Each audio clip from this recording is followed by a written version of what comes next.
How to download Instagram Reels without watermark. Let's get started. Launch your Instagram app. Now head towards the Reel section. Now select the reel that you want to download without watermark. After you have selected the reel, at the right corner you're going to find different options. Click on the share icon. Click on the option of share to. Tap on the option copy. After you copy the link of the reel, you can close your Instagram app. Now open any of the browser. Type in Instagram Reels downloader and search for it. With that, you're gonna get different website link options. You can open any of these.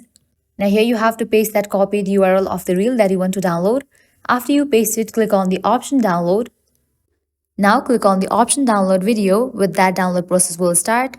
And after completion of download of video, you will be able to find this video in your camera roll. So this is how you can download Instagram Reels without watermark. At the end, if you guys find this video helpful, don't forget to like, share and subscribe to our channel. Thank you.